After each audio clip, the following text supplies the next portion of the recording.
Good morning, members, and welcome to the meeting of the Social Work Services Committee. This meeting is being live streamed and recorded and will be made available on the Council website for public viewing.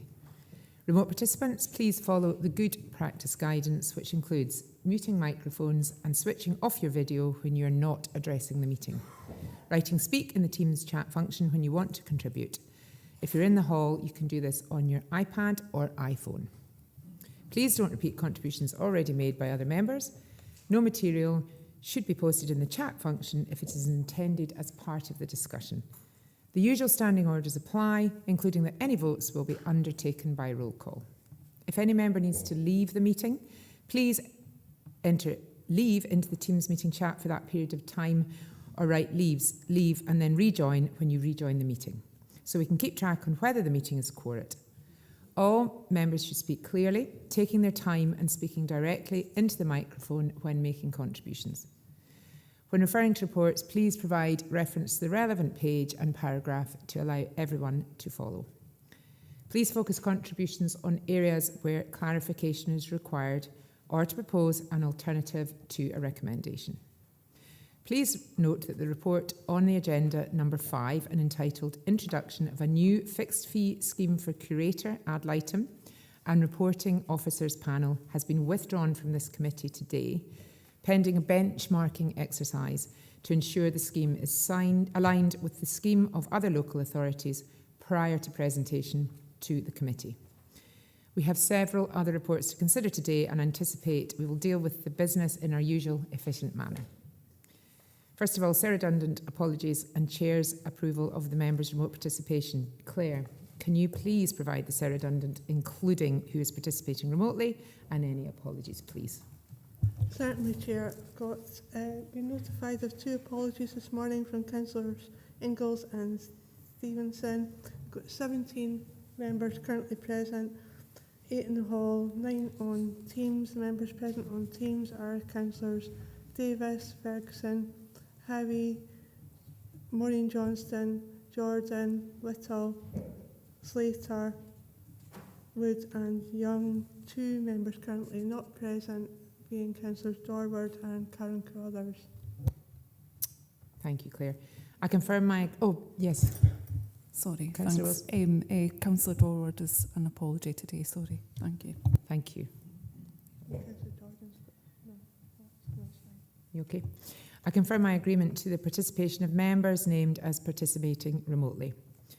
Item number 2. Are there any declarations of interest? No. Item 3. The minute of the previous meeting of the 24th of August 2023. This minute is for noting. Are members happy to note? Thank you.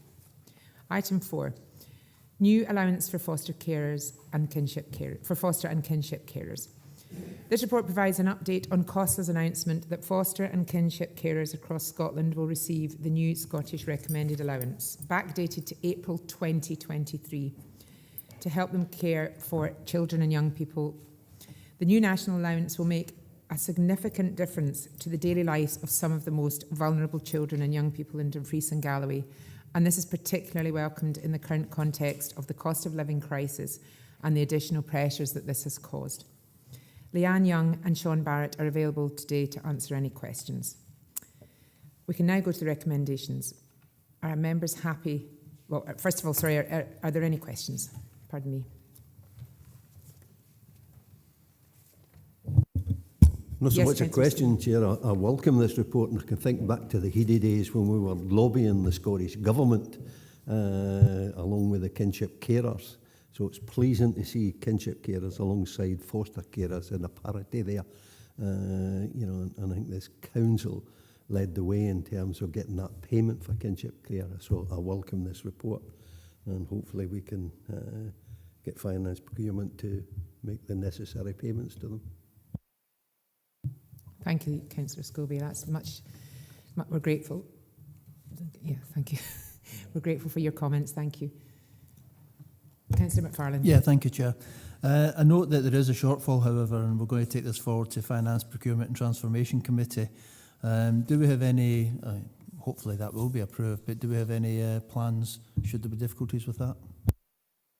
pass that over to yourself, Stephen. Thank you. Thank you, Councillor McFarlane. Like you said, hopefully that will be approved, but if not, we do have the reserve fund within the service that we would utilise to make up the shortfall. You happy with that, Councillor McFarlane? Yeah, thank you. Councillor Johnson, please. Thank you, Chair. It's more a question about, I'm really pleased to see these extra payments too. I'm sure they'll be more than welcome.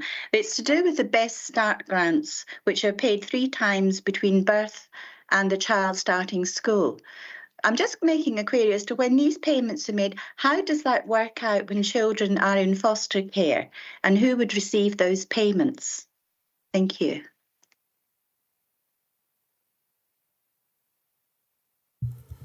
Thanks for the question. The honest answer is we don't know, but we will find out and get back to committee. Are you okay? Thank you. Thanks, Yes, I'll wait to hear what comes back. Thank you. Yeah, we'll make sure that we report back on that to all members of this committee. Is that fine, Stephen? Thank you. Any other questions from members? No. Thank you. We can now go on to the recommendations.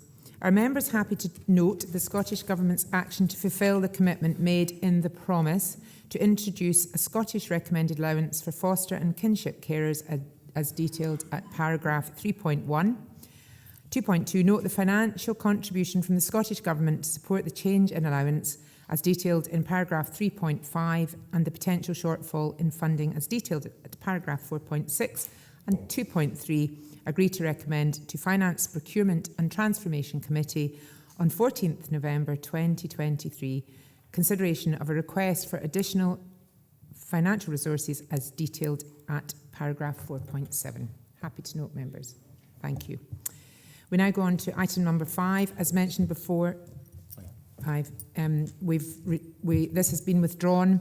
The curator ad litem report, as colleagues in the legal services have noted some minor amends, and this will be brought back to committee in December.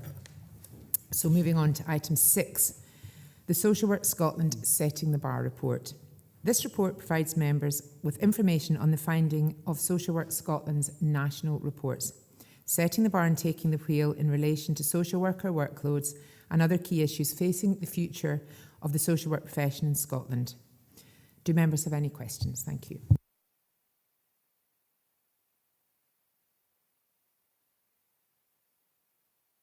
Councillor Johnson, please.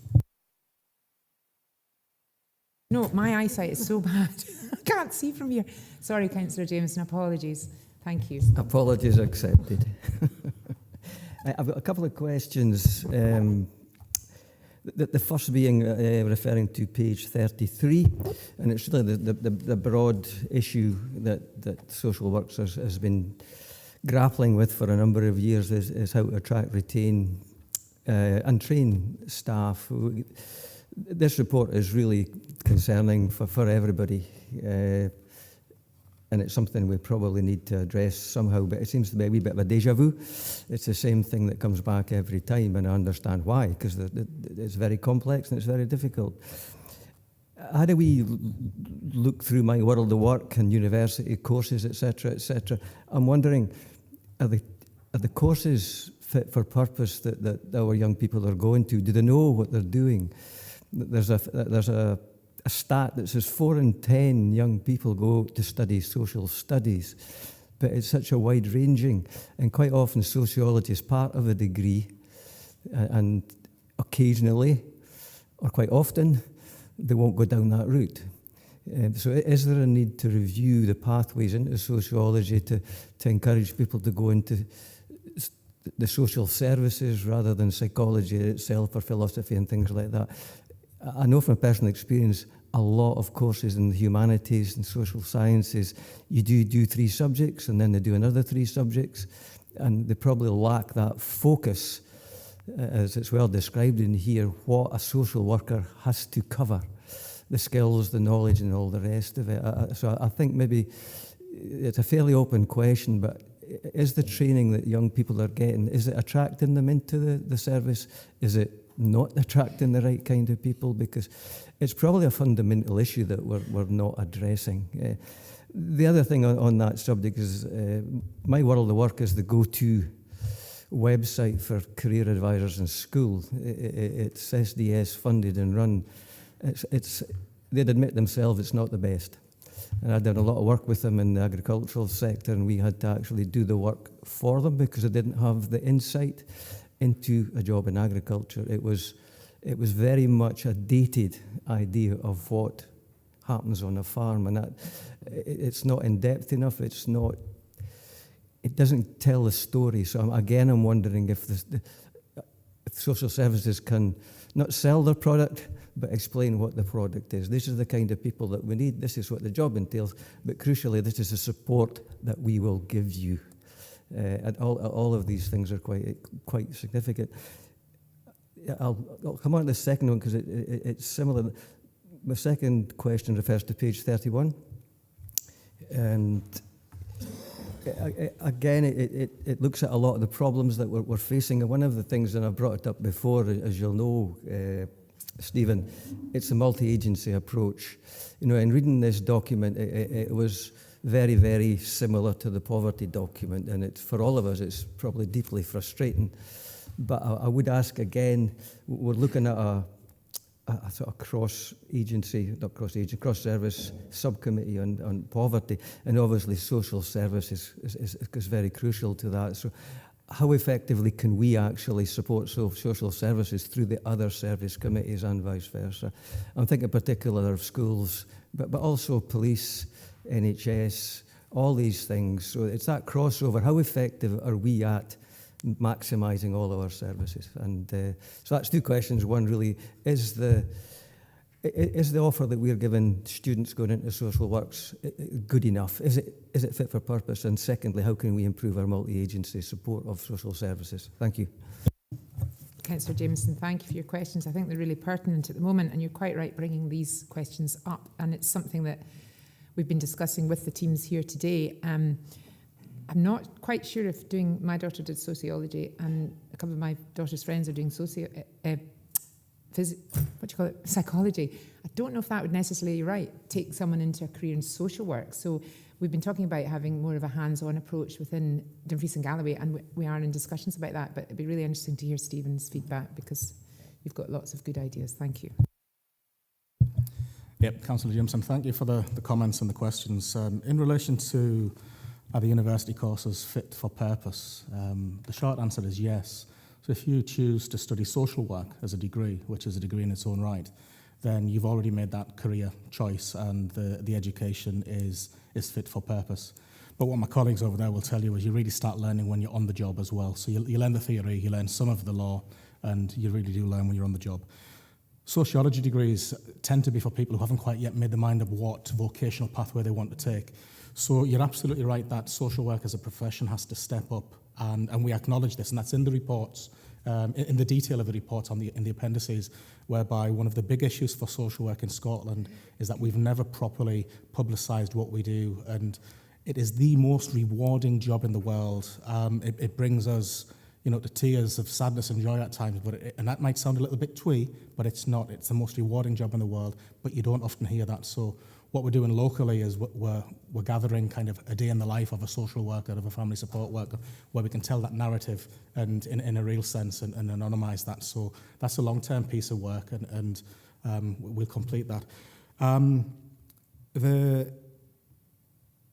return element, you're right. So currently, as this report states, only 83% of social work graduates enter the profession. So we're already losing 17%.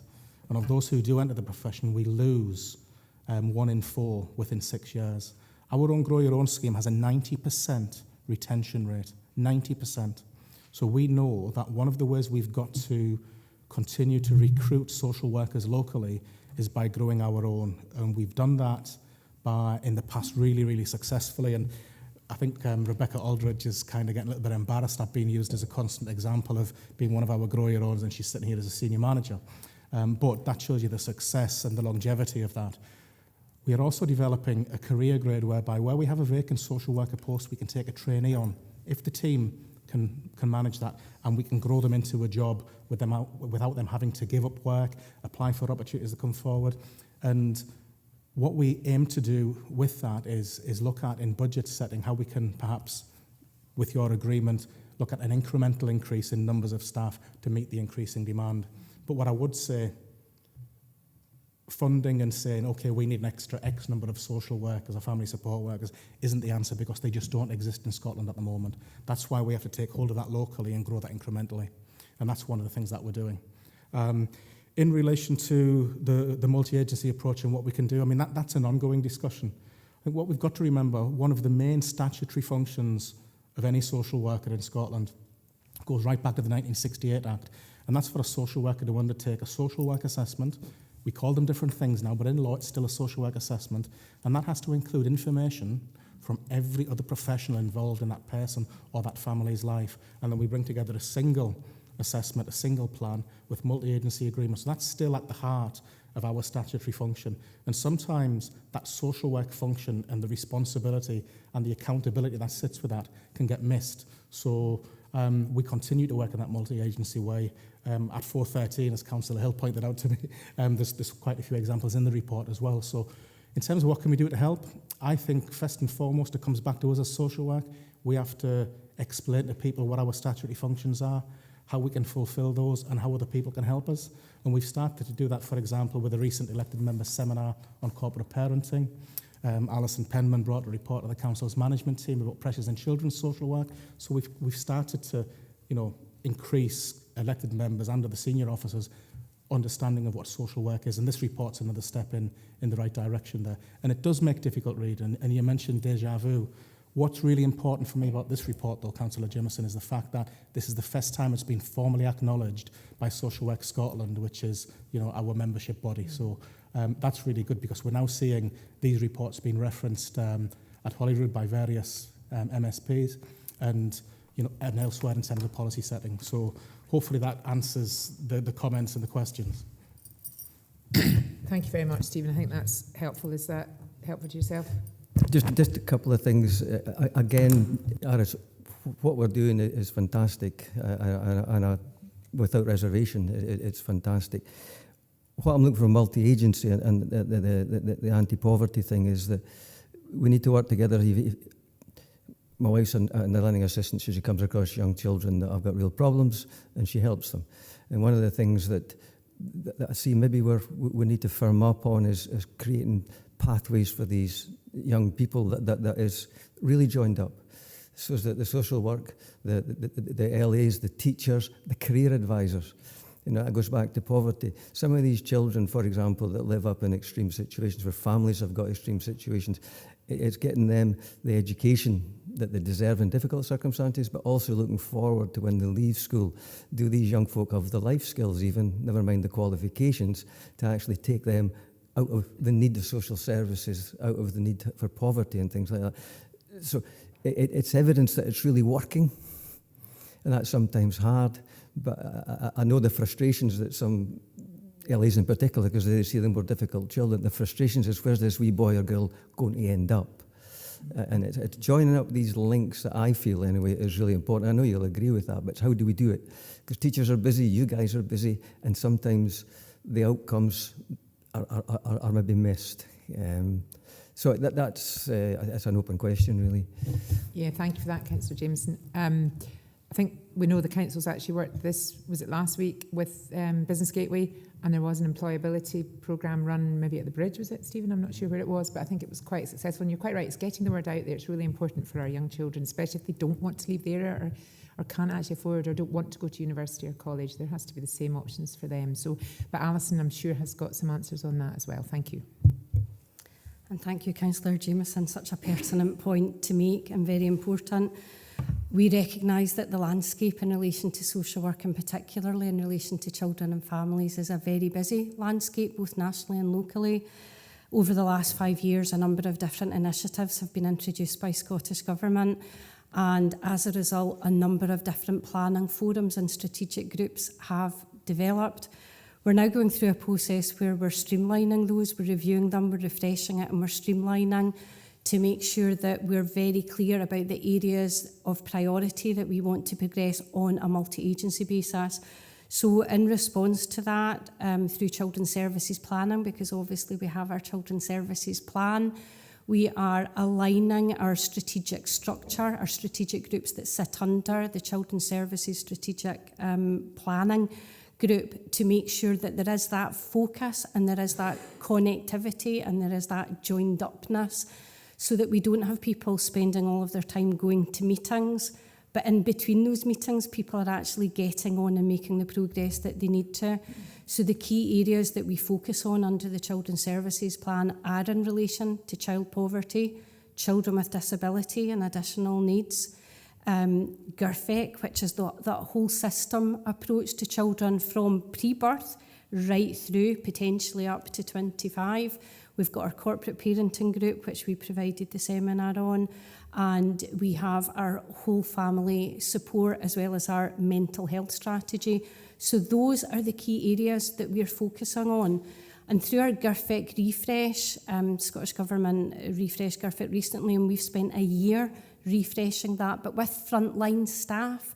So that's not about senior managers determining this is how you're going to do your work. It's about bringing them together in a number of workshops, telling us how can we do this better. So that looks at those referral pathways from pre-birth up until our young people are moving on to their future options, and that includes Skills Development Scotland. That includes looking at who is that one person that's responsible for a child or young person when they leave school. So we are about to present that proposal to CSAP, to the Children's Services Strategic Planning Group, in November, with a much streamlined structure that sits below it that will allow us to focus in a more targeted way on what we need to focus on, but also that will allow us to have difficult discussions openly and honestly with one another, because all of our partners are experiencing service pressures and they impact on each of us, as we've explained previously in relation to corporate parenting. So what we need to do is be realistic about what we can do and how we can do it better, and the structure that we're proposing should allow us to do that far more honestly. Thank you for that, Alison. So moving on, are you happy with that? Thank you. Thanks for that. That's very helpful. Thank you. Thanks. Councillor Ferguson, please. Thanks very much for letting me in, Chair. Good morning, everybody. This is a paper that actually probably creates more questions than it ever gives us answers. And I'm just kind of acutely aware that this was about setting the bar and then effectively setting the bar too. How we're going to take that forward. I would think the number of us who've been in social work for some time understand or know about setting the bar and what it was about. And for me, it was primarily about a number of things. But for me, the main one was about caseload management of existing social workers and social work staff, and how that would affect retainment and then recruitment in different ways. So I'm looking at 4.5 here, and I'm looking at the indicative caseloads. Setting the bar is a Scotland-wide target, if I'm right. No doubt Ali or Stephen will keep me right on that. But our Dumfries Galloway for adult care, it's 36 average caseload, which is about a third more than it should be, roughly. And then you go over the page, or the last bullet point, in 4.6, when you then in the 384 cases pending allocation of adult social work, the 2,443 adult cases not allocated to specific workers but overseen by teams. And then the last bullet point covers, I think, if my maths is right, my arithmetic's right anyway, another 821 cases.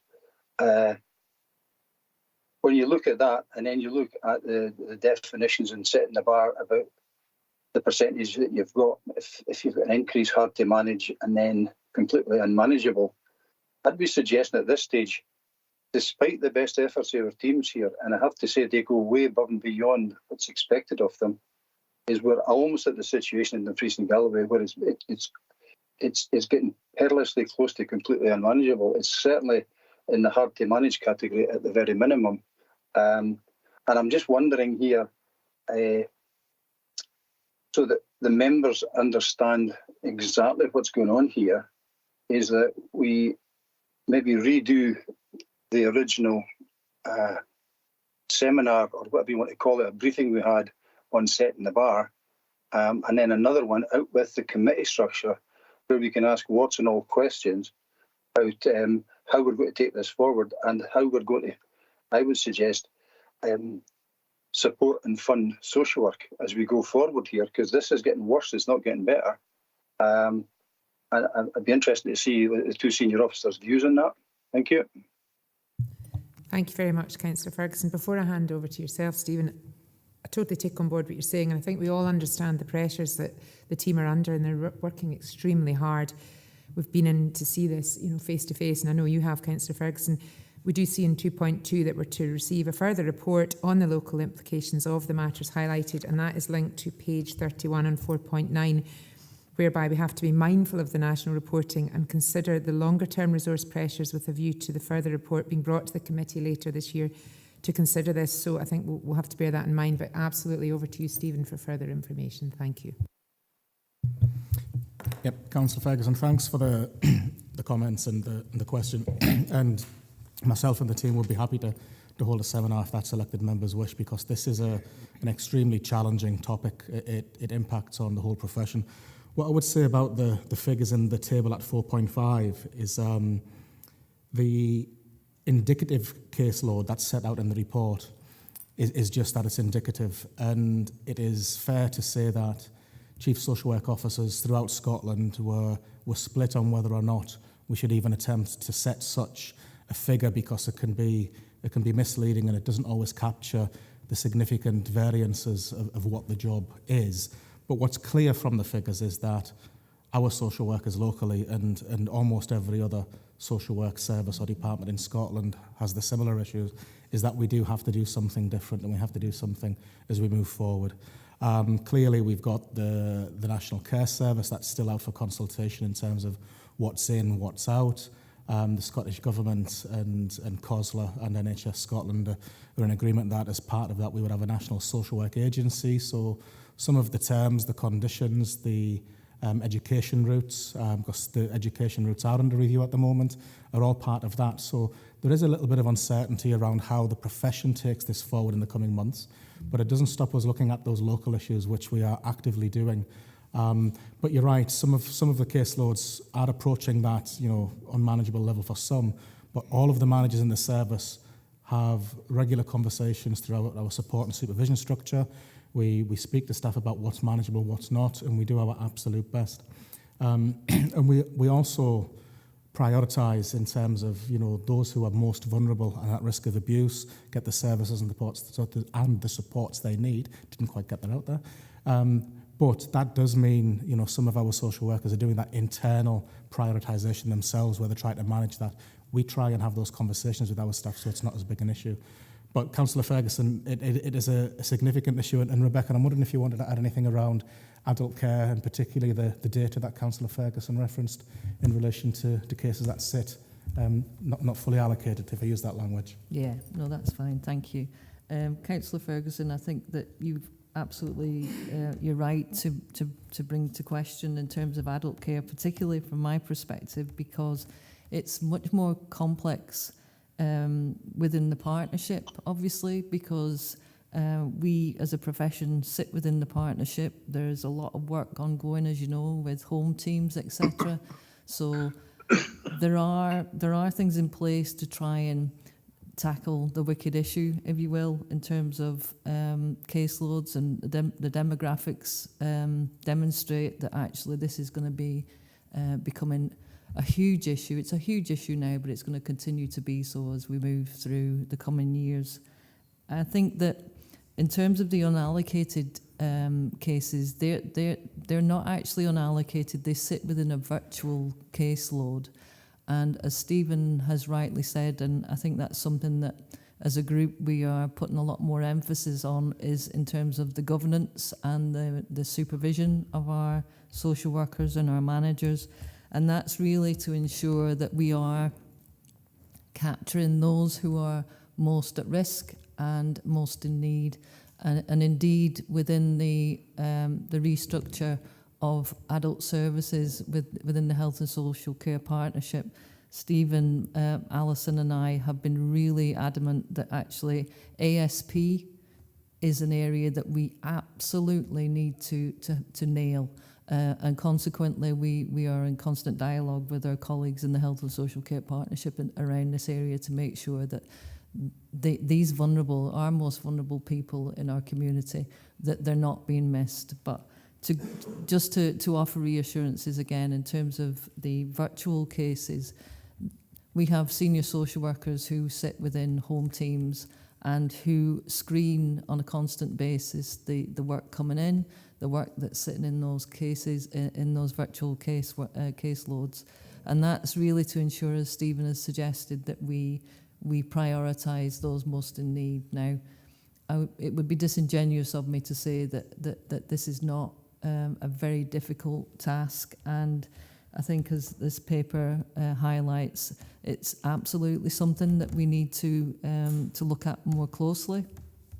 It's absolutely something, in my view, that we need to make sure that voice, social work voice, is strong within the partnership, and to ensure that those people who we, the local authorities, still have a duty of care to, that we're making sure that they are still part of the social work landscape and not seen as part of a health and social care partnership in its own right. So I hope that's been helpful, Councillor Ferguson, but please come back if there's anything else. Thank you. Thank you very much for that, Rebecca. Are you fine with that, Councillor Ferguson? Yeah, pretty much. It's the kind of what I expected, to be fair, Chair, because Rebecca and the Older People's team in particular have got a particular conundrum here with people are living longer, but not only older age people, but also people who've got lifelong conditions are living longer. So the only worry about the virtual situation is that, and I can understand, given the limited resources that you have, how you have to prioritise the different ways and how you do that. But so where does preventative work, or better known as early intervention work, start? So have we any examples of early intervention work that's actually having an effect or eating into the longer term problem? Over to yourself, Rebecca, if that's okay. Of course, thank you. Really good question, Councillor Ferguson, and I think that we are working on different elements in terms of early intervention, and home teams is seen as the kind of the ship to lead us down that path in terms of the kind of health and social care partnership. I would say in other areas such as mental health, for example, we are seeking to do some work round about adults with incapacity, because what we know is that an awful lot of people who are delayed in hospital, for example, are requiring guardianships, and as we know, by the time somebody hits a hospital bed, it's far too late. They get the situation drags out far too long, and that's to the detriment of the people that we serve. So we're looking to do some work round about power of attorney. It's a huge piece of work, a huge undertaking, but it needs buy-in, and I think that in itself is a challenge, and one that we continue to work really hard within social work. And it's about that, as Alison touched on previously, in terms of that collaborative approach. We absolutely need to get buy-in from GPs, for example, because people who become incapacitated are often seen at the GP surgery first. They'll be there with their family 9 times out of 10, and their family will be saying, my loved one is becoming a little bit forgetful, etc. And what we need to do is to make sure it's that those conversations happen at that time. That's the right time and the right place for them to take place. But there's much more work that we're doing, and I think if we're coming back to address the setting the bar, we can bring those pieces of work back and give further detail on them. Thank you. Thank you, Rebecca. And I think as elected members, we've seen certainly more improved intervention now with the home teams across the whole, all of the wards, because they're now embedded across the whole of Dumfries and Galloway, so that's helpful.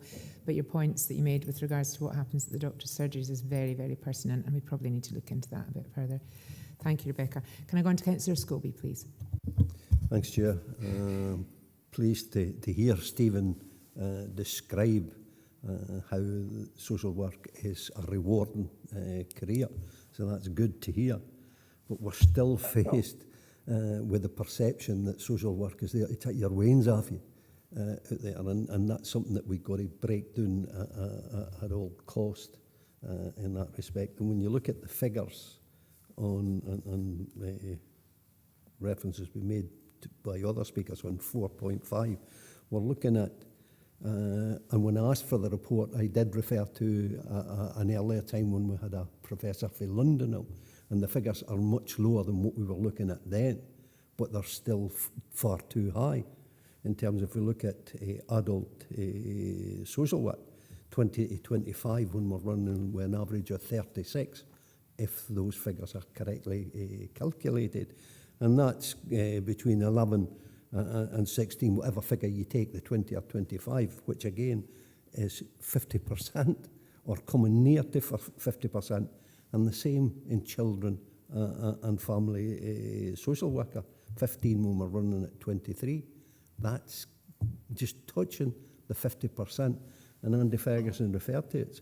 It could be unmanageable when you look at that, because you look at 4.8, where, the complex cases, and, the complex cases come to me as well, as I'm sure they go to other members.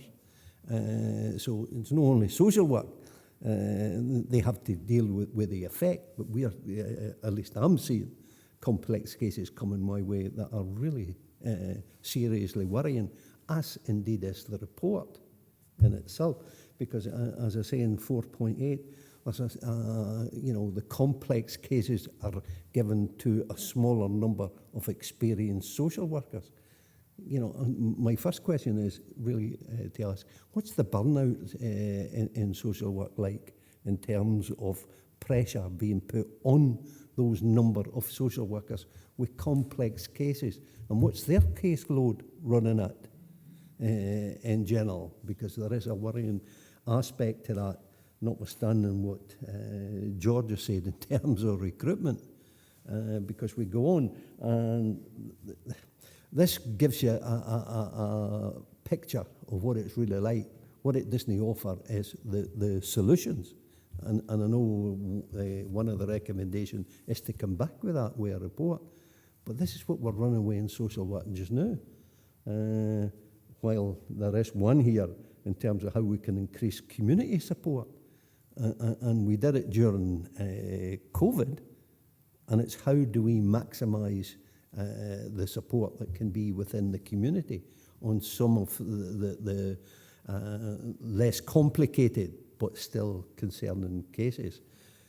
I come back to the adult social work, and Rebecca touched on it there in terms of the Health and Social Care Partnership. And this must impact, in my opinion, perhaps Rebecca can tell us, on the 3,000 plus of unmet care needs. And again, putting pressure back in social work, where there are people out there that aren't receiving the care that they should be getting. 3,000 plus unmet care needs. Again, putting pressure back on social workers, on the social work department, on the budget, and everything else. So, however seriously worrying it is, it's an indication of where social work is at.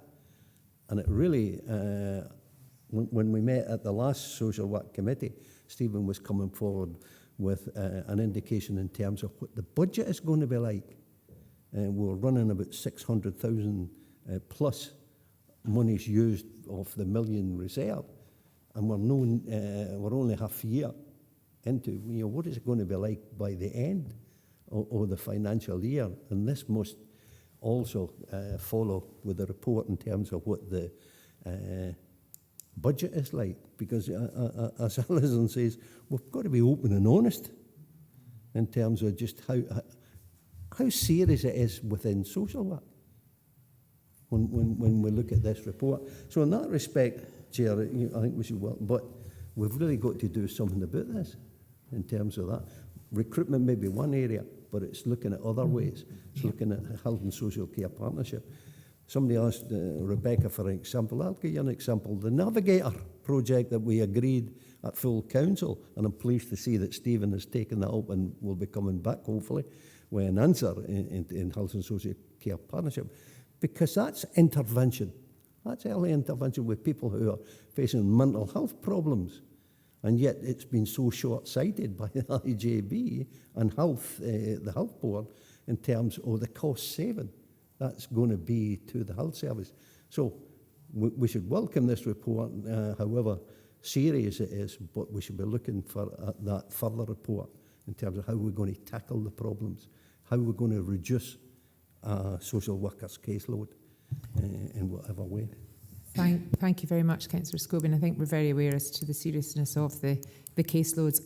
Myself and Councillor Hill did speak to Stephen and the team literally 2 weeks ago when we saw the start of the report, and there is indications that Stephen and his team have come up with some quite good ideas with regards to early intervention with family support. I won't elaborate on that because Stephen will, because actually in those sectors you don't actually have to be a qualified social worker. People always think that social work is just qualified social workers, but it can be other people who are qualified enough to go and help families at an early stage. That's one angle that the teams might look down, but I'll leave that to yourself, Stephen.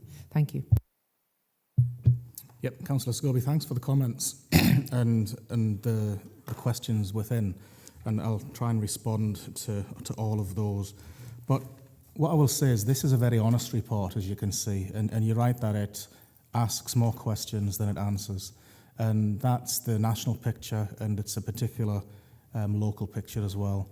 Every member in this room will know that we have struggled forever to recruit has been more impacted than others, particularly in the West, for example, because of geography and because of other parts of Scotland's perception of how far away Dumfries and Galloway are. I like to think that we're the centre of the world, not the edge of it. But burnout, you asked, prior to COVID, our retention rates for social workers and social work staff was really high. It was better than the national average. Our issue was getting people in, and that's why we grew our own, and we continue to do so. In COVID, though, we lost, in an 18-month period, we lost 30% of our children's workforce through early retirement, people realising they could work remotely elsewhere, and that's changed the landscape. So that is a threat on one hand, but on the other hand, we've got to view it as an opportunity in terms of people being able to work from more of a distance but still have to come and service the community. So that's a challenge in itself. But burnout rates, the newly qualified staff is a big worry in terms of, 17% not entering the profession and then losing 25% of those who do within 6 years. Staff locally who we have through Go Our Own, like I said, is a 90% retention rate, and they tend to stay with us forevermore because they live here and they're part of the community. So that's one of the things that we are enhancing through a career grade. We are also in the process of changing the pay for those staff in terms of most of them are on band 8 and they have to drop down to band 5.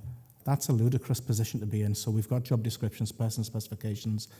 I'm impressed that I said that. I normally can't get it out properly. And they're getting valued now, and they will come out of band 8 because we've done the pre-work. So staff who want to become a social worker don't have to take that salary hit. So that will open up the opportunity for a whole wide range of staff locally. We've also looked at introducing senior practitioners on the front line. So those are the staff who, as you've rightly said, carry those more difficult caseloads, Councillor Scobie. So they will get remunerated at a higher level, and we can do that within budget, because if we're taking people in on a non-qualified basis and training them on band 8 as opposed to band 10, we can move staff up at the other end. So the overall offer locally will be to recruit more, and if we recruit them locally, we'll retain them for longer. But hopefully that extra banding will also increase the likelihood of people coming into the region as well, because I think you need a mix. Mm-hmm. So in relation to the grades and the pay that I've just referenced, we're also, and Rebecca alluded to this, we're currently writing a social work governance structure which will really lay it out clearly what we expect of our staff, what we expect of our frontline managers, middle managers, senior managers, etc., in terms of support, supervision, challenge, and put that in place in a much more visible manner. And that's for all aspects of social work, so children and families, justice, mental health officers, adult social work, etc., across the whole of the piece, to give them that sense of professional belonging. Alongside that, we are also doing the day in the life work that I mentioned to try and sell social work locally. We will link into careers fairs, etc. Myself and senior managers are going to travel around Scottish universities, so Robert Gordon's University, Strathclyde, Glasgow Uni, some of the bigger universities that train social workers. We're going to have a visible presence there to sell how good we are, because we are. If you look nationally, we hold our hands up for all of the pilot schemes, and our passionate application to those means most of the time we're really successful. And then we set the tone for the rest of Scotland.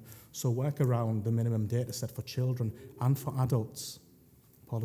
We pioneered that, and we've actually presented to Scottish Government and other local authorities. So we've got the Dumfries Galloway brand for social work up there. We came from a poor place previously, but we are now really strong. So we've got all of that going on. Early intervention is a key thing. So from a children's perspective, pre-COVID, you invested a lot in early intervention, and we've seen the impact being really, really positive in terms of reducing the number of children who were on the child protection register, the number of children who were on supervision orders, but we increased the number of people we were working with at an early intervention level on a preventative scale, so that tangible support going into people's houses, teaching them how to budget, how to cook, how to clean, etc., and maximising benefits with partners such as Citizens Advice. So we were doing all of that successfully, but the pandemic did have a massive impact. So some of those staff did have to support more complex cases, but we did utilise some Scottish Government money through the Whole Family Wellbeing Fund to increase staffing, and we're seeing that shift, but it's an increasingly difficult challenge. So we're going to continue that early intervention work. We're also really focused on the fact that what is it that a social worker has to do? And I go back to the 1968 Act in terms of that formal assessment, and all of the legislation that's followed sets out those statutory duties for social work. So for a human being who's subject to abuse, whether that be a child or an adult, protection work, even though we do that on a multi-agency basis, the decision belongs to the social worker, and the social worker is accountable for that. So it's making sure that we've got the right people in the right place. So as we move forward, we've got to look at that balance between the professionally qualified and the non-professionally qualified staff to get it right for the changing demographics of Dumfries and Galloway. And we're absolutely doing that work. And we're doing it at a pace, but we're doing it in a constrained environment in terms of the National Care Service, the National Social Work Agency, etc. It's not stopping us doing it locally, but and we're keeping an eye to pushing those agendas in the right direction. So we are doing an awful lot. I do believe, though, that the seminar that I can't remember, I think it was Councillor Ferguson referenced, and I know that Councillor Hill's going to bring it up, I can see a screen. I think that will help us get into the nitty-gritty and the detail, because you can probably sense, my passion and everybody else's passion when they speak. And I'm quite happy to have the warts and all discussion here, but I'm also well aware of all of your time. But happy to have that seminar, and hopefully that addressed some of the issues and what we're doing now, because there is an awful lot that we are doing. And what I would say, the active staff support and supervision that we do on a day-to-day basis is one of the most important things we can do to ensure that, even though it's difficult to manage for staff at the front line, they're getting as much of the support to alleviate that and mitigate that as much as they possibly can. That was a very lengthy answer. Thanks, Stephen. I think we're seeing, hopefully, things moving in the right direction with your passion. Councillor Hill. Hi, thank you, Chair. A lot of the things in the report have already been touched upon. My main concern is that the administration burden, which is placed upon social workers now, because we got rid of the administration staff, or a lot of them within social work, which means that the qualified social workers are having to do not the qualified job, but the administration side. So I think when we are looking at the budget, we need to be looking at sort of like possibly putting some funding towards some administration staff. Also, it's about understanding and promoting social work. So that's where I was hoping, like Councillor Ferguson, to say about a seminar for elected members, but also other professionals across the council, about explaining the role of the social worker, because I think we do need to change the public's mindset and everybody's mindset about what a social worker role is now. And as Councillor Scobie alluded to, it's not about a social worker going in and taking children away. It's about a social worker going in and supporting the family staying together. And I think that's really, really important, and mindsets do need to be changed. in order for us to champion the work that social work do. And it's not just the social workers, but it's social work assistants, it's all the staff that work in the social work department that possibly, it says in the report, they feel crushed. That really, really stood out to me. And I kind of feel that it's such a difficult job for people to do. They're working with complex families, complex issues. So we really need to change our mindset and our understanding and help support and promote a better understanding of social work across all multi-agencies and also within education, like Councillor Jameson brought up, so that we can help support social work and move forward and be positive within Dumfries and Galloway. So thank you. Thank you, Councillor Hill. Very poignant points, so thank you for that. Councillor Slater, please. Yes, thank you, Chair. Sorry I'm not at the meeting today, but I had a COVID injection, which made me rather unwell. But my question is to Stephen. Listen to the debate, and I have to say they do an absolutely great job. But just a question, is it possible the Scottish Government are looking to take more control over social services within the councils? And what, if there's any truth in that, I would ask. Thank you. First of all, Councillor Slater, thank you for the very kind words, and I don't get embarrassed very often, and this is one of the times I've probably got a slightly redder face than I normally would. In relation to the Scottish Government, I think, you know, it's absolutely clear that the development of a national care service is attempting to take some level of control at a national level, and the intent is to improve outcomes for people across the whole of Scotland, so it doesn't matter what part of the country you live in, you have an equitable level of access to social care and social work as well. But that's tremendously difficult for all sorts of different reasons, and we have those internal discussions locally in terms of how fair is it for, you know, for certain services only to be available in Dumfries, and what happens if you live in the Rhines, for example. So what has been agreed, and this is public knowledge, is the National Care Service will be implemented, but there is still ongoing consultation which will be published and finalised in January of 2024. But the agreement is that adult social work will be part of that initially. We don't know about children or justices yet because that's what's currently being consulted on. But the agreement between the Scottish Government, COSLA and the NHS is that local authorities will retain staff, buildings, etc., and responsibility for those services, but there will be a joint legal accountability with local authorities, the government and the NHS. Now that's different because currently that legal responsibility sits with the local authorities through the social work function.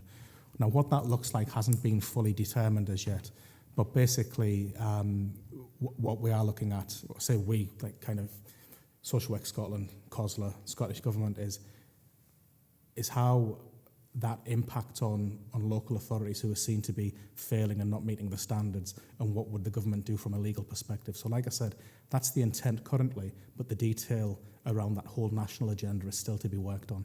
But as soon as we have any level of clarity, I will bring a report back, probably to full council, because it would impact on the whole council functioning, potentially impact on whole council functioning and not just social work functioning. So the short answer is no change in terms of delivery, or little change rather in terms of delivery, but a significant change in terms of legal accountability, but the details still to be worked upon, and there will be an awful lot of legislative change required, drafting of bills, etc. I think that gives us a good bit of information to go on. Are you happy with that, Councillor? Yes, thank you very much for that. Thank you very much, Councillor Slater. Thank you. Lastly, Councillor McFarlane, please. Thanks. Yeah, thank you, Chair. Thank you for this report. I think it is, as you say, quite hard-hitting. It's very factual. It puts it out there as to what the actual situation is, and I think as a committee and as a council, we really need to be aware of that. Now, I think it's been mentioned a number of times about the lack of numbers that we have, the rate of pay that we pay our social workers compared to perhaps others. And it's nice to see that you said it's never publicised, but clearly you're doing a great deal of work to try and get that out there. I think we've got a great deal to offer in this area if we can perhaps increase our offer to social workers, that we can attract them here, because who would want to work in an inner city when they could work here with similar issues, but in a nicer environment, perhaps slightly less pressure if we can get to that. To pick up on what Councillor Hill said in relation to the administrative burden, one of the things that we could do is ease some of the responsibility that they have by perhaps seeing if we can recruit some of those staff, the administrative staff that perhaps that we seem to have got rid of. Because if one of the pressures on our staff is the administrative burden, then perhaps that's one way we could ease that. I mean, I look at paragraph 415, where it's talking about the children, family, social workers, and how we've got our very youngest members of staff dealing with those, which means that the people who are a bit longer in service are dealing with the more complex cases, and obviously will be suffering more of the stress. So they've got the experience perhaps to do it, but as individuals, we always suffer from that. And then if you move on to 416, when you're talking about the internal waiting lists, for me, that's a serious case review just waiting to happen. And all the good work that we put out there, publicising what a good area it is, what a good job it is, a serious case review undermines that significantly, because that, you know, I worked with a council who went under government intervention, and I know the impact that that has for the area, not just for social work, but in general. And I do think that that is key, the internal waiting lists, where we're waiting on people getting to crisis state before we're actually intervening. And I think that it's really important. You know, you're flagging this up to us here, and if we just look at that and go, yeah, okay, carry on, Stephen, you see what you can do with it, then we are abrogating our responsibility, and we really need to sort of step up and see what we can do to support you to do that. In relation to negative perceptions, again, as I say, I keep serious case review. You know, you talk about children's hearings and the fact that individuals are being negatively perceived in how they're doing it. We need to really support our staff and see how we can overcome some of that. So I think that there's more of a statement than a question, but I think that there's work in there that we need to do in relation to supporting staff, overturning some of the negative perceptions, but really acknowledging, I think, the 4.16. Thank you. Thanks, Councillor McFarlane. I think you've made some good points there. And on page 33, 4.17, the current local actions that Stephen's included in this report, I think, are quite pertinent. So hopefully we'll see some changes going forward. Do you want to come in, Stephen? Councillor McFarlane, thanks for the comments. And in relation to the administrative burden, that statement came from the report, the national report. So that's an issue across the whole of the country. But it is fair to say that, you know, we've experienced similar things locally. Admin is one of the easy things to hit when you have to find budget cuts. So consideration of that moving forward is certainly something that we would be seeing what the service would need, and your support, as you've referenced, would be welcome. In relation to significant or serious case reviews, in Scotland we've changed the language and the approach to learning reviews, and it's much more that of appreciative inquiry as opposed to blame. Having said that, it's still difficult when something terrible happens to an individual where you have to go down that route. But you know, Scotland as a whole has recognised the significantly damaging impact that type of publicity has. So we've changed the way we do that nationally and locally, and fully agree on the negative perception. That's one of our main priorities, and I think the discussion today highlights some of the real challenges that the profession experiences. But I think hopefully you'll see the passion from myself and my staff, and what we want to do is a start of a journey in terms of putting a positive impression out there as well. But we've got some really firm actions that we want to take as well to move forward as we go into the future. So thank you for those comments. Thank you very much, Evan. I think we're definitely hearing the passion and commitment going forward with the social work department. So thanks to all of you for that. So we can now go to the recommendations. Members are asked to 2.1 note and comment on the findings of Social Work Scotland's national report, setting the bar and taking the wheel, as summarised in the report. And 2.2, we will agree to receive a further report on the local implications of the matters highlighted in the reports, alongside operational and resource pressures, will be brought to a future meeting of this committee. So I'm feeling that we're going to note and agree, but also I'd like to suggest, as discussed earlier, 2.3, an additional recommendation to agree that a seminar be arranged. Are members happy? Yeah. Thank you very much. Item 7 is the Public Protection Committee minutes of the 20th of June 2023 for noting. Members happy with that? Yes, Councillor McFarlane, thank you. Yeah, thank you, Chair, for letting me back in again. Yeah, just to ask why we didn't have anyone from council, members in attendance on 20th of June, and why we're getting the notes from the 20th of June when there was a further meeting in August.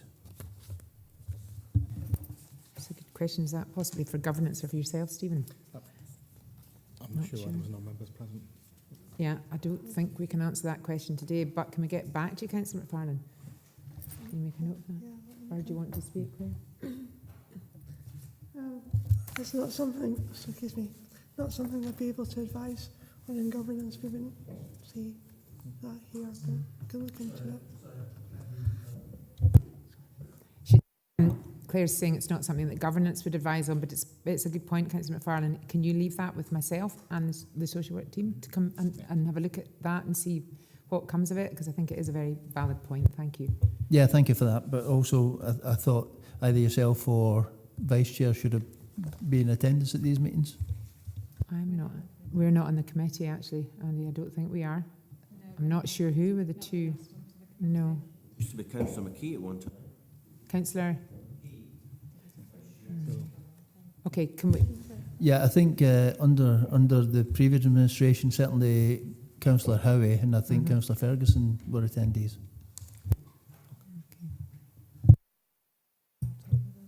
I'll double check the arrangements and make sure that from an administrative perspective we've actually invited elected members, because that's a very important point. And I'll double check the position and we'll get back to members with an email around committee if that's sufficient. Happy with that. Yeah. I'm sure one of us would attend, Councillor McFarlane. Thanks for raising it.